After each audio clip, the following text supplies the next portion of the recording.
Pints with Jack, Season 4, Episode 71. After Hours with Marilyn R. Pukkila.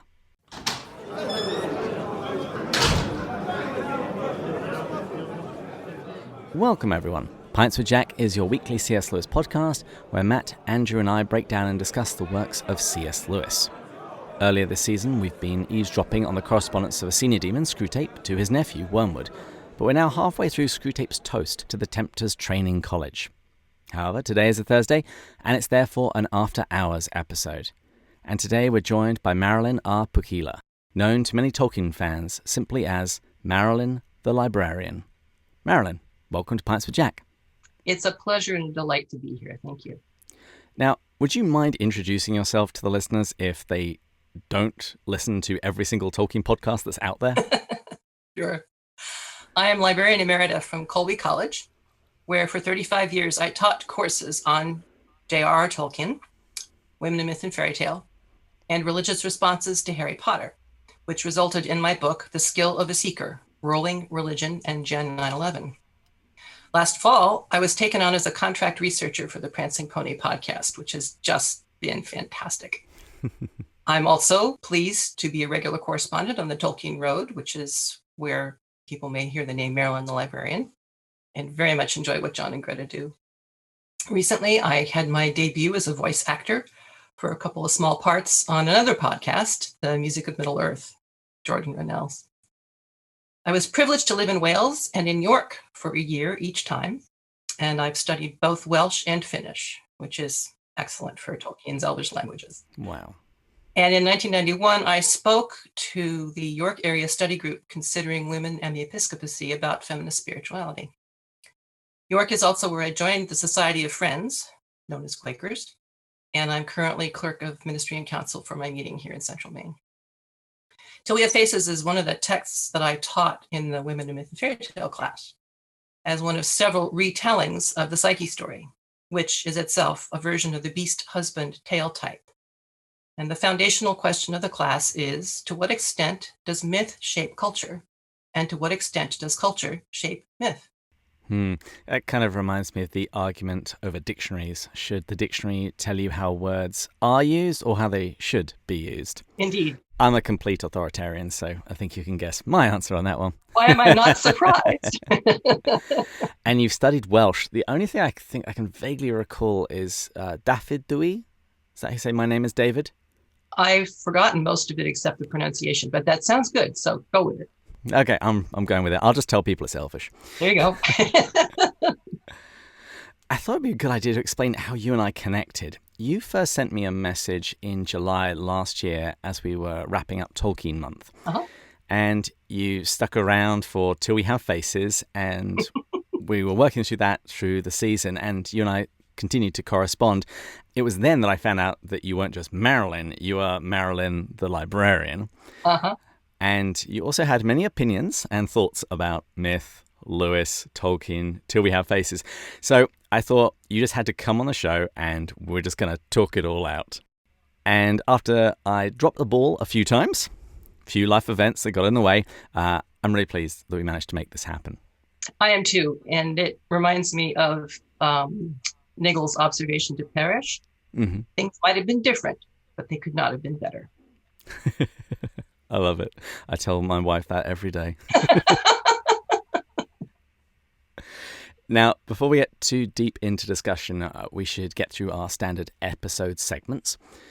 And since we have Marilyn the Librarian with us today, the quote of the week comes from Surprised by Joy, where Jack describes the school library. The other undisguised blessing of the Cole, the college, was the Gurney, the school library, not only because it was a library, but because it was sanctuary. And that quotation really echoes in my soul because I had a very similar kind of relationship with the library at my own school. Well, I'm thrilled that you chose that because I've always held that idea myself. So I'm glad to know that you did too. Now, for the drink of the week, I am drinking, I think for the first time on the show, Earl Grey. Oh. Are you drinking anything, Marilyn? I am. I am drinking Andy Serkis's recipe for Gollum juice. I didn't even know there was such a thing. There is. It's excellent if you are doing a lot of talking. It is chopped up ginger brought to a gentle boil mixed with lemon juice and honey, and a little bit of cinnamon added to help smooth it out. Wow. Well, we've got a bunch of new Patreon supporters recently, so we need to toast one of our newest, Kevin L.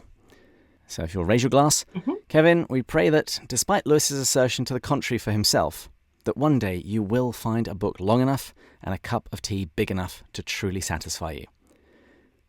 But of course, unless you're in the library, in which case those two things can't happen at the same time since no eating or drinking is allowed. Cheers. Cheers.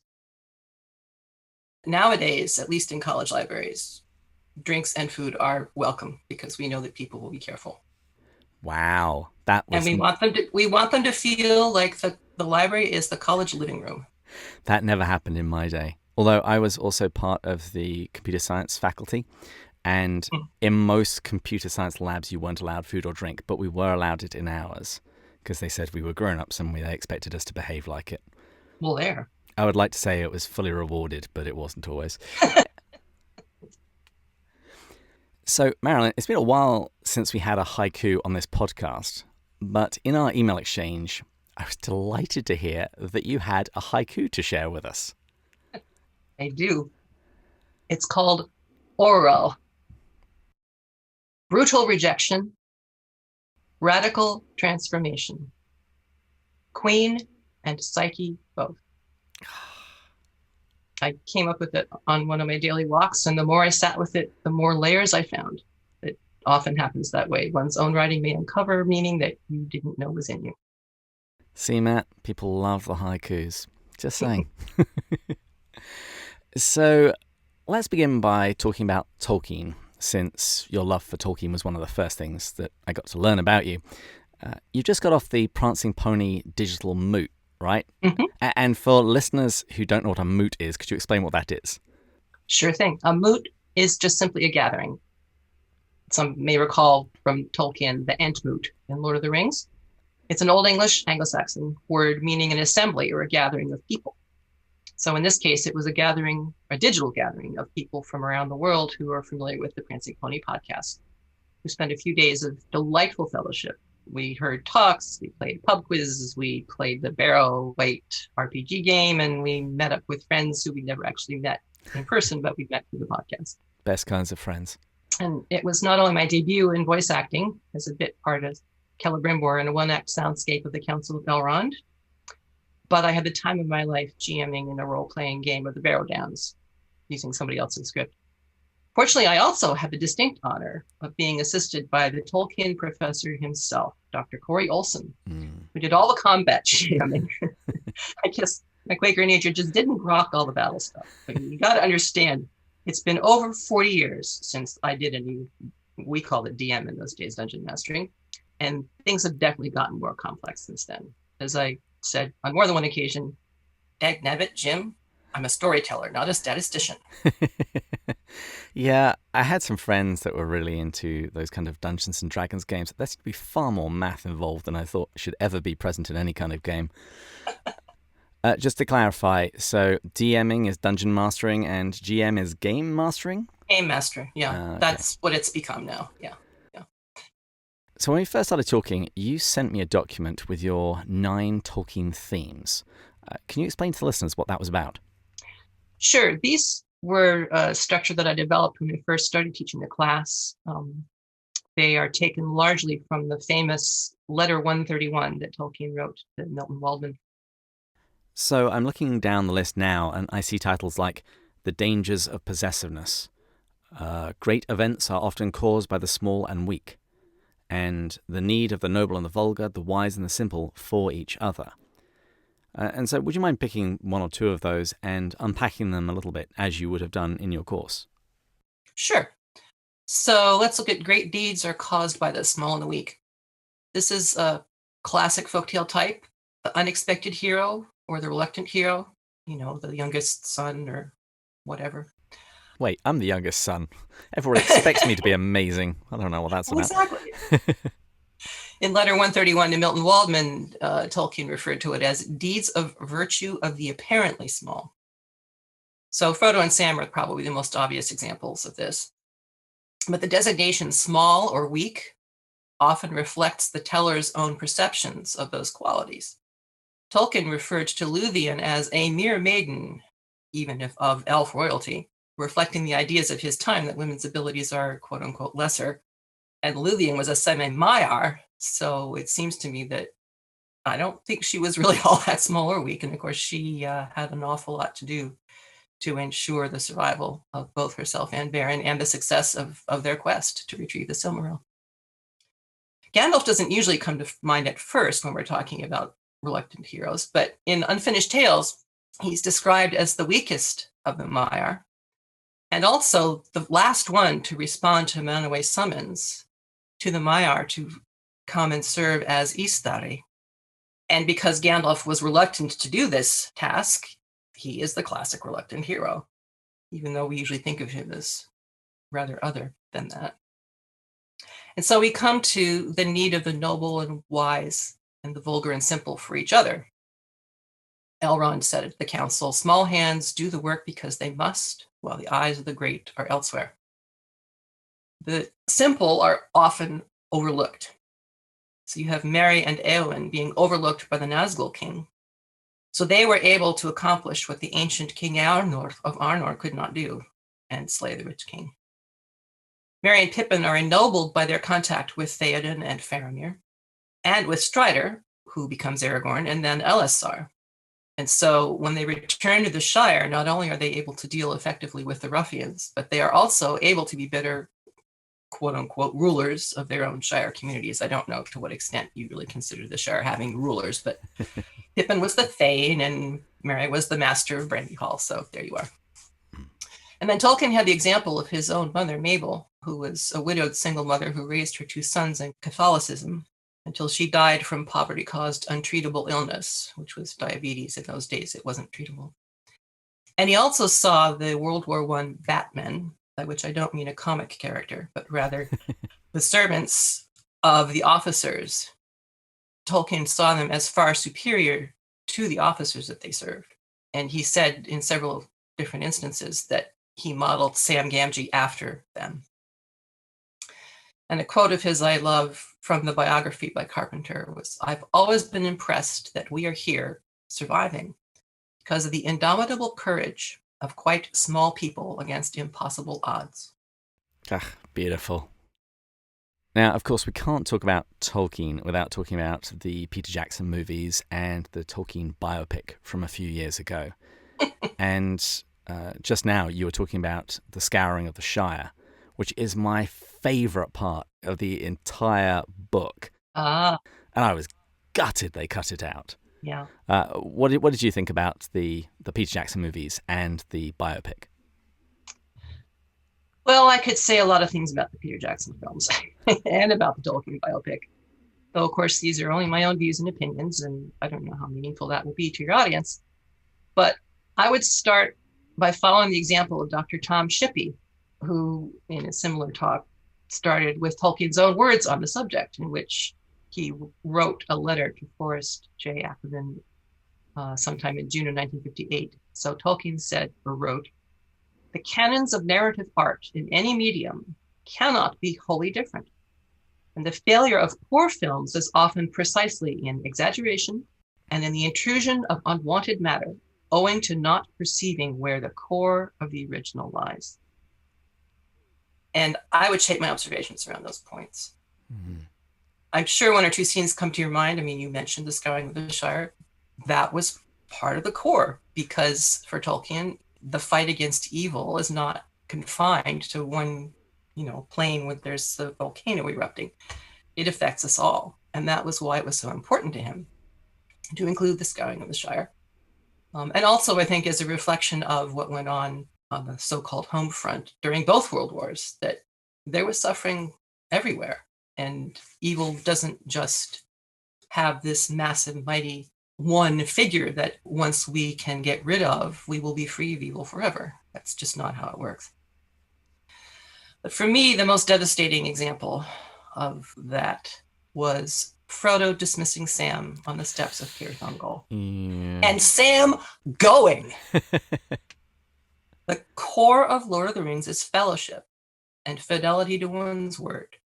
And this was only one instance of that being rode roughshod over, and for my mind, the worst. And to me, it's just such a shame because the films were so beautiful in so many regards. The music, the landscape, the visual art. The Charge of the Rohirrim at Dawn remains in my mind as the finest cinematic achievement I think I will ever see. And so to have, to my mind, aired so hugely in the midst of this amazing, amazing creation was just heartbreaking. Heartbreaking. Well, I agree. I don't think it's in character with either of them. The cinematic effect, though, was spectacular because it felt like somebody was just kicking me in the gut repeatedly as you see Sam leave. Yeah, but I guess you have to ask, what were they trying to achieve with that? Now, according to the appendices, where they're talking about the making of the film and all, they said they wanted Frodo to face Shelob alone and then to have Sam come in at the last minute and rescue him. Funnily enough, that sounds an awful lot like the book to me. Yeah. I mean, Frodo goes racing off alone. Sam gets collared by Gollum and has to then rescue Frodo after Shelob has gotten him. So why did they think they knew better than Tolkien? I don't know. Yeah, it's tough. I think I want to give Peter Jackson a lot of leeway just because he did so much. He got so much else right. Indeed, he did. And the challenge of trying to turn those books into movies. I mean, we just saw in The Hobbit how badly it can go wrong. So we sure I kind of just want to give him a little bit of slack for The Lord of the Rings. Sure. No, I mean, I cannot regret that he did it. And the numbers of people that those movies brought to Tolkien alone, it seems to me, more than outweigh the grief that some of us experienced at various moments throughout the films. But it could have been so much better. That's what I say after watching pretty much every single movie. It's like, I could have fixed this. Well, that's true. So a sign of art art, I mean, I guess we could say, right? What did you make of the biopic? Yeah, the biopic was a beautiful film, but I deeply regretted the virtual absence of any reference to the Catholicism that was central to Tolkien's life. I just did not understand that. It struck me as overall a very 21st century interpretation of a largely Edwardian man. My favorite scene was Tolkien's conversation with Joseph Wright on Addison Walk. That's my Zoom background, taken on the walk by the Cherwell. You'll understand why it moved me. But it also got to the core of who Tolkien was and why language was at the heart of his profession and his writing and his world building, as we would call it now. I mean, it was fun to watch the scenes of them enjoying the costumes at the backstage. And I'm a big lover of Wagner and the Ring Cycle and all that. So, I mean, that appealed to me on a different level. But they seemed mostly to be interested in depicting ways in which experiences on the battlefield got translated into his writings. And the early representation of his childhood was a lot of fun, but there were several things that just didn't ring true for me based upon my own, readings of the biographical material and stuff like that. But the absence of Catholicism was just wrong. It was too much of a central core of his life. It was a central part of his writing, although he very carefully eliminated any obvious cues towards that. And without that, I really don't think you can say you have any kind of understanding of who Tolkien was. Yeah, I'm willing to give somebody a lot of slack in biopics for changing details, just as long as I feel they've got the heart of it right, which is basically what Tolkien said in that quotation. And yeah, you can't just hop, skip, and jump over that. Right. Since he described this as a fundamental Christian and Catholic work. So, but once again, I kind of enjoyed it. It's like, if this gets people interested in Tolkien, if it gets them to crack open The Hobbit or The Lord of the Rings, or maybe one of the biographies, fine, I'll take it. But I reserve my right to be a pedant and to point out the things that I don't like. Well, I try not to be a pedant because I find pedantry just does not go well in the classroom, or didn't go well in the classroom. I'm retired now. But even so, there's a strong temptation, though, most assuredly. Now, in one of your emails, you commented on the You Don't Know Jack episode, which I recorded. It was an introduction to Lewis and really just a collection of some things that the general public typically don't know about him. And you commented on something Tolkien-related, which you hadn't come across before. What was that? Yes, it was the new to me knowledge that Lewis disliked the veneration of Mary. And it was a big aha moment for me because, of course, Tolkien had a really strong devotion to the Virgin. And so it offered a new window to me on the gradual cooling of their friendship. I've also thought about Tolkien's veneration of Mary in the context of Nienna, one of the Valar, and her similarity to Our Lady of Sorrows. And this got me off onto the idea of Tolkien and mourning, how often grieving shows up in his stories, and the connection between joy and sorrow, or grieving and healing. And one of these days, I think I really do have to sit down and write about this. Yeah, I actually read The Silmarillion for the first time this year. So, oh, well done. Well, it needed to be done. I did it with Caitlin from Tea with Tolkien, her reading group. Excellent. And it had been long put off, but my introduction to the Valar, it was long overdue.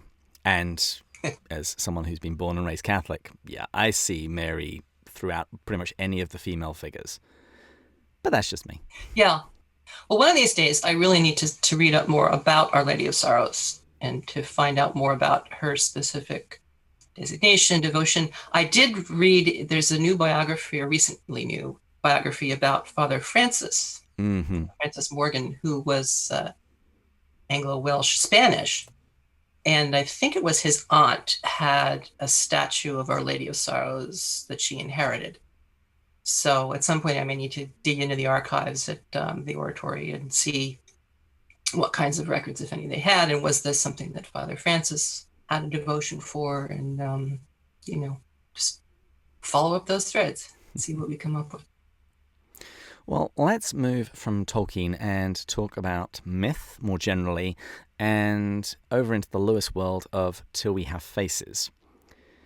As we know, Lewis took a long walk with Tolkien and Addison on Addison's Walk, and their conversation helped remove for Lewis his real final impediment to accepting Christianity.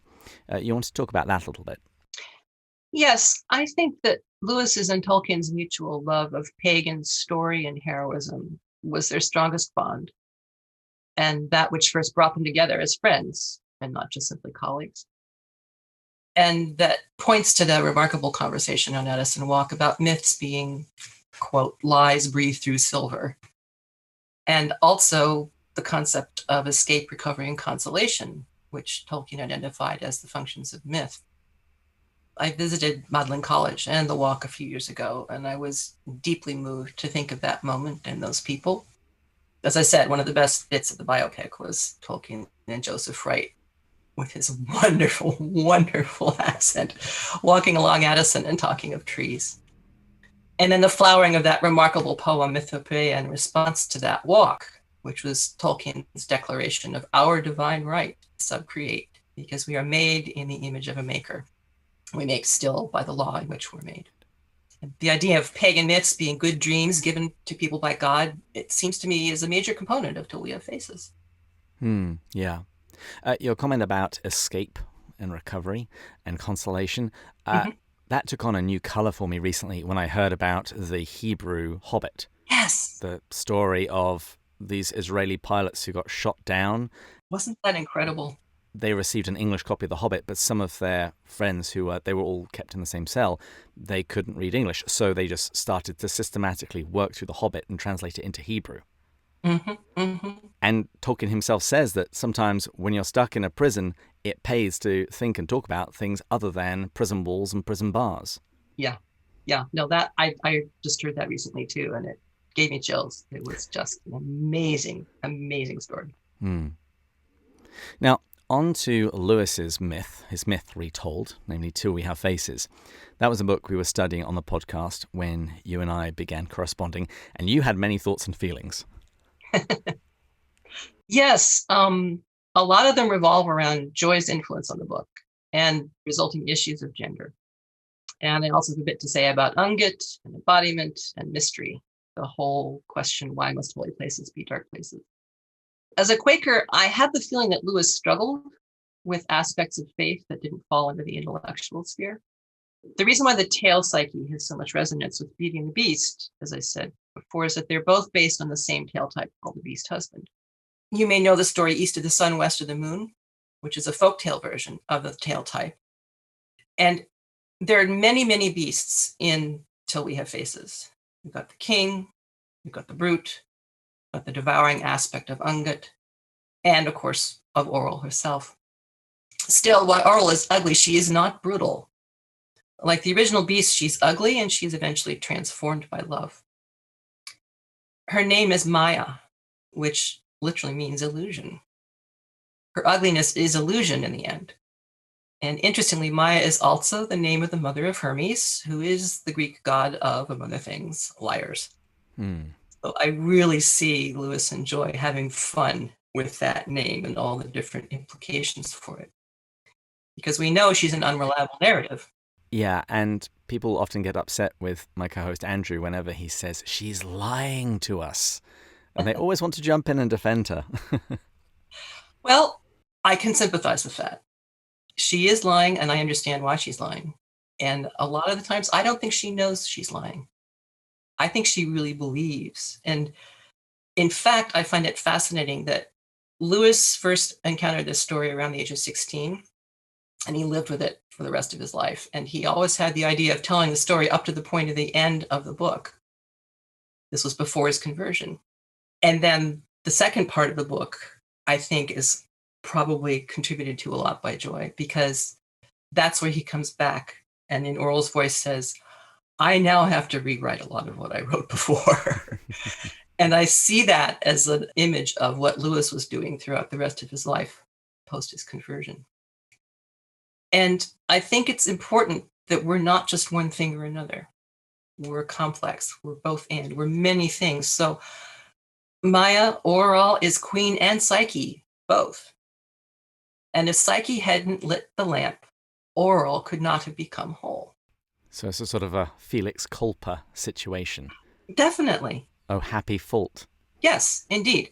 And that is somewhat present in the original story, but that has a very different feel to it. That's more of a novel, and if the author was pouring out his own bile about Roman culture, and he was a devotee of Isis and felt that all the Roman gods were passé. And so, once again, culture affecting myth, as well as myth affecting culture.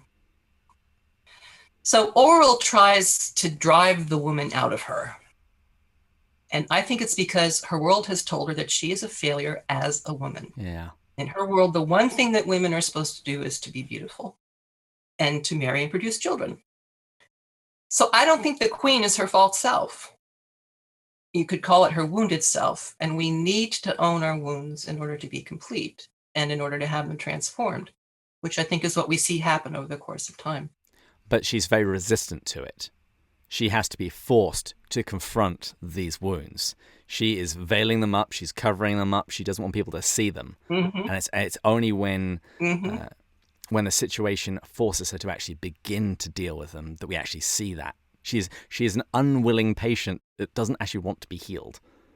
No, because her world has told her that to be weak is to be dead.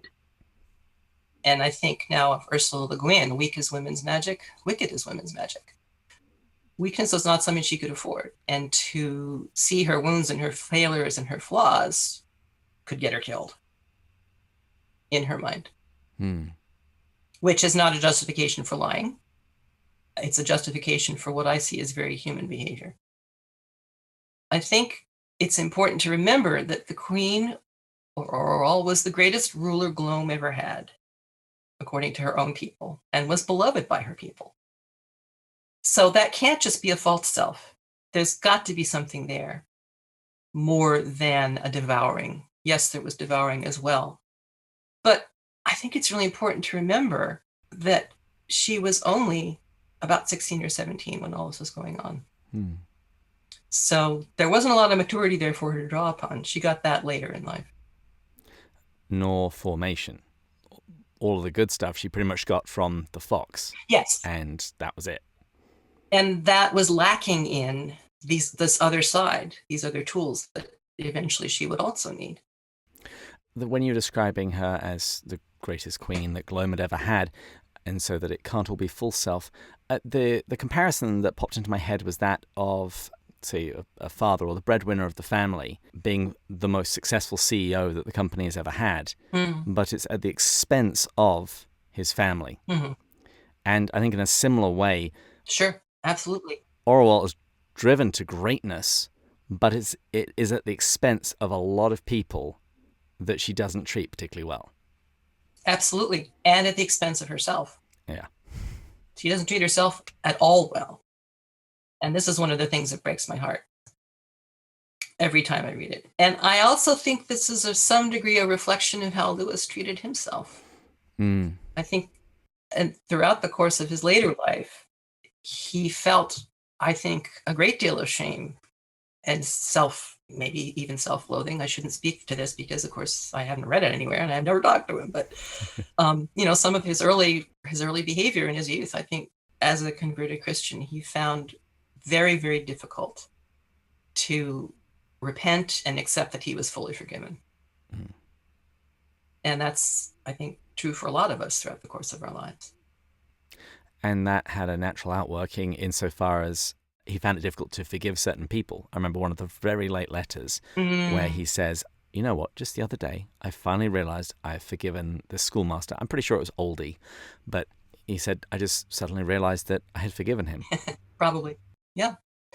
Well, I can still remember the moment when I took a look inward and said, if I've been loving my neighbors the way I loved myself for all this time, it's a wonder that they didn't rise up and murder me a long time ago.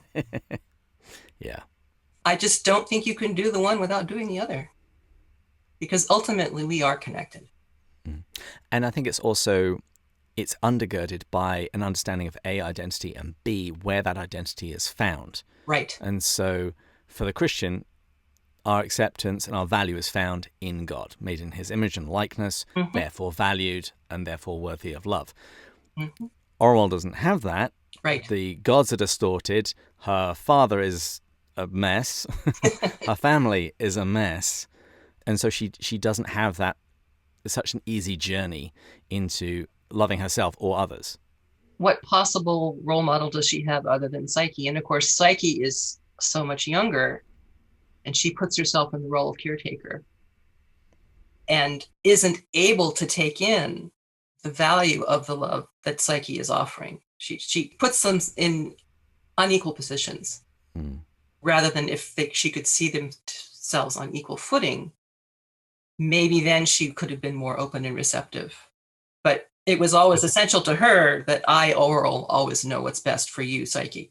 Yeah, she always placed herself as the mother. Right. And therefore she actually wasn't able to receive the wisdom that her baby sister could have actually have given her.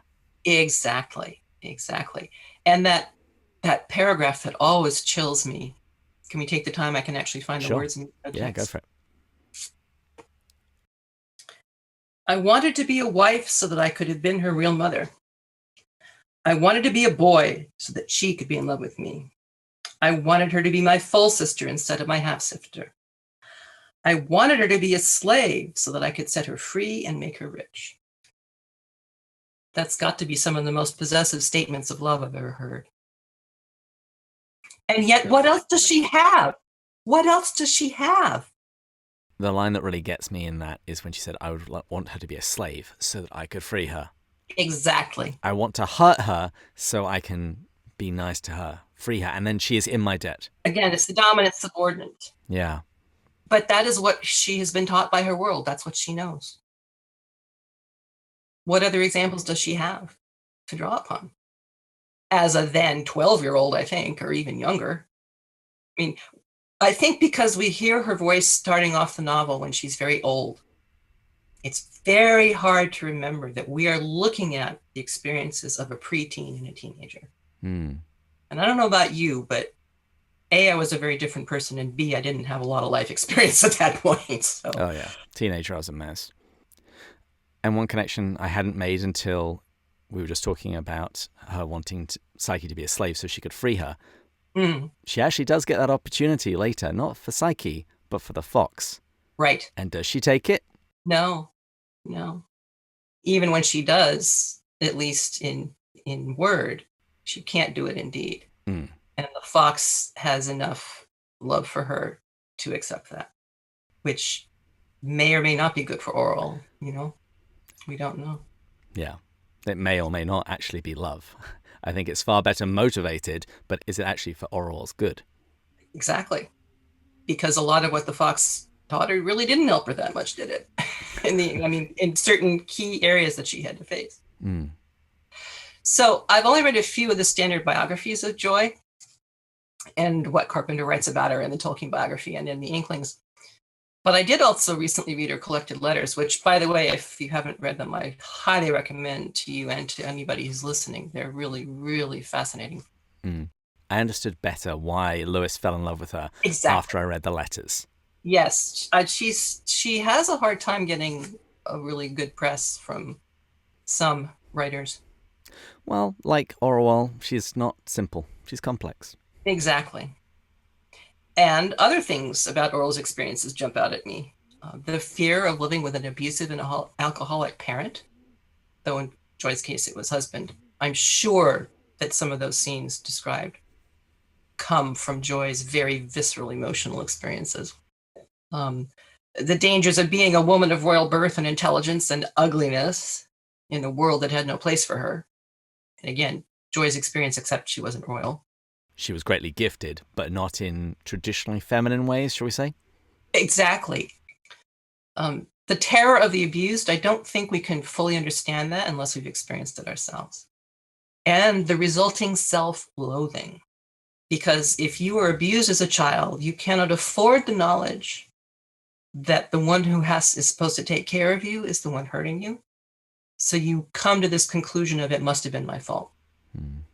I must have done something wrong. If only I did this, if only I did that. The scenes that if I fix my hair better or, all this kind of thing. It's putting responsibility on a child that is not that child's responsibility. And it really colors their ongoing life. And I think Joy experienced that too.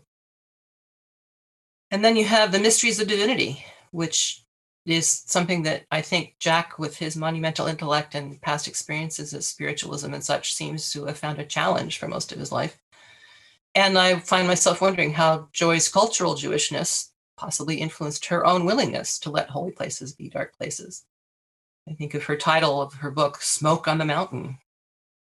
That doesn't sound very clear and far-seeing and so forth, right? Yeah, and although she had a very profound experience of God, it was in isolation, and then she spent many years following that, trying to understand what had happened. It had been a moment of clarity. It had been a mountaintop experience. She had seen the God of the mountain, so to speak. But then she had a long time trying to unpack what all of that actually meant. As did Orwell.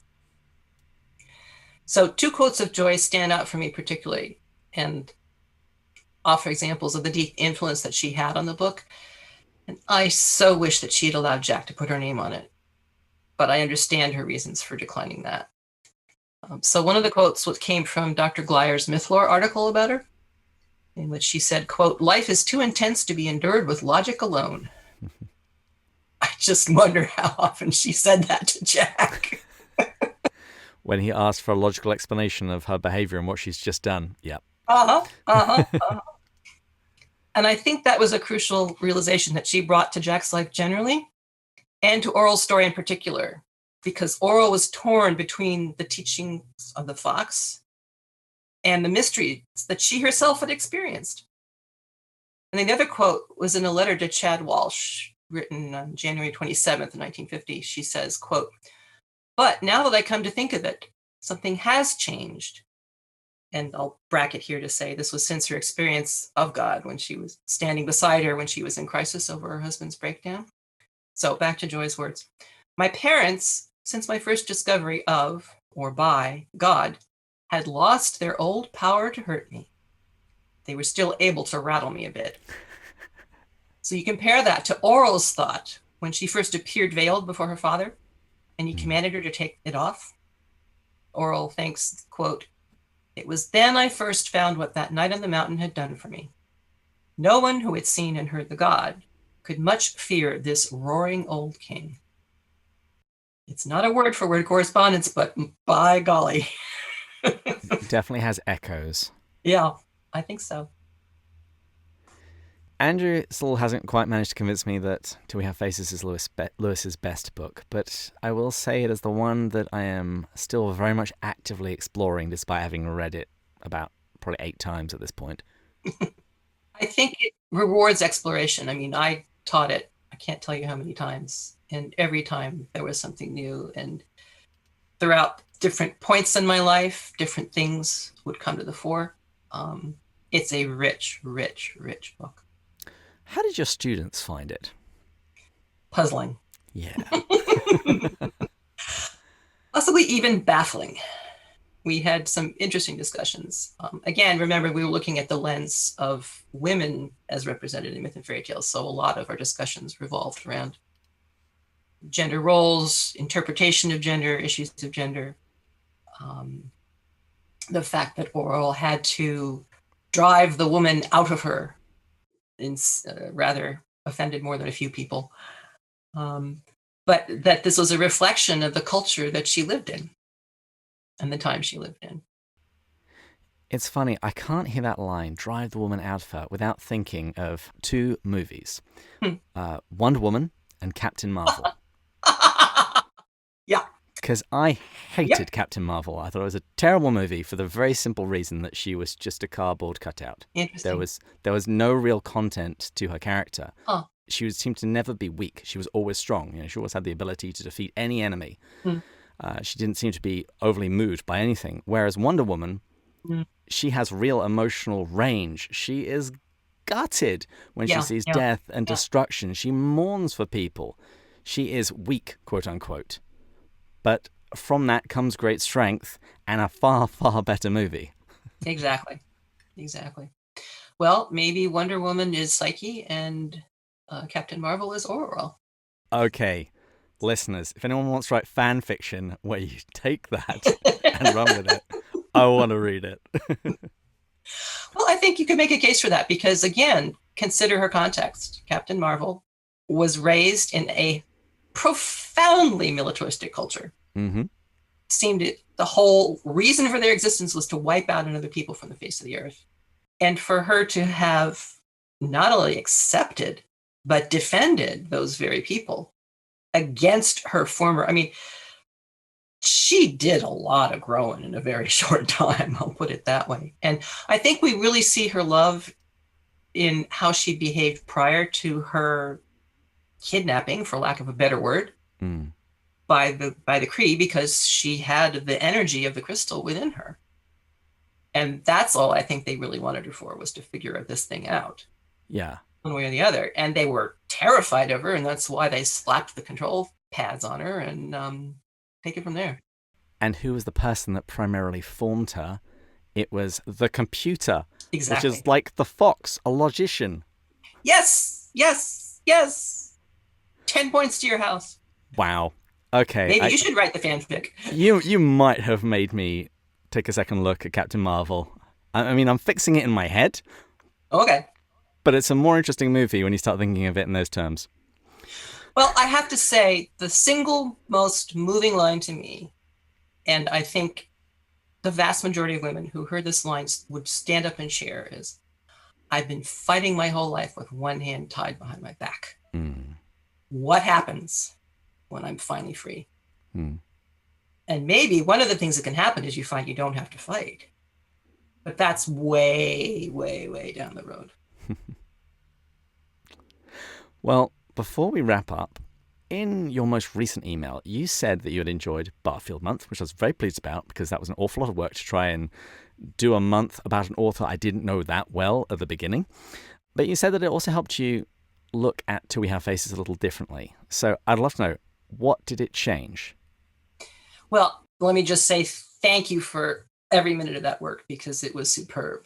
I really, really enjoyed the series. What I heard made me see Oral's people in a new light. I saw them as people at the cusp of the transition from the more unitive or Barfieldian, if you like, approach to spirit into a more analytical, intellectual approach, which was the one that Lewis excelled in. If you think of the old priest's words, I, king, have dealt with the gods for 3 generations of men, and I know that they dazzle our eyes and flow in and out of one another like eddies on a river. And nothing that is said clearly can be said truly about them. Holy places are dark places. It is life and strength, not knowledge and words, that we get in them. Holy wisdom is not clear and thin like water, but thick and dark like blood. Why should the accursed not be both the best and the worst? Compare that to the new priest, Arnhem, trying to explain why the spring festival so moves people. He uses a symbolic and analytical approach to spirit, which he equates with natural processes, and he claims that the reason for this is, quote, to hide it from the vulgar. But this just won't do for Oral. She has seen, she has experienced a god, and she can no longer accept even her beloved Fox's Hellenic approach of reason and analysis. And then the peasant woman comes into the ugly statue, and she pours bird's blood on it and weeps face down before it, and then rises comforted. Present in the darkness, the pain, the loss is comfort, even love.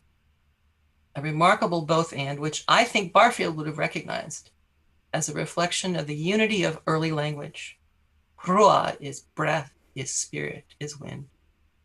Holy places are indeed dark places because they contain a unity, both blinding light and a deep but dazzling darkness, which we, with our limited vision, cannot yet see in its entirety, not until we have faces.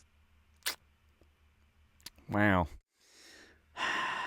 I still cannot quite get my arms around all that Barfield thought, but I certainly hear alarm bells going off in my head much more often, and thinking about poetic diction in particular, even if I can't fully articulate it. And I do like that connection that you just made there. Well, I haven't read poetic diction either.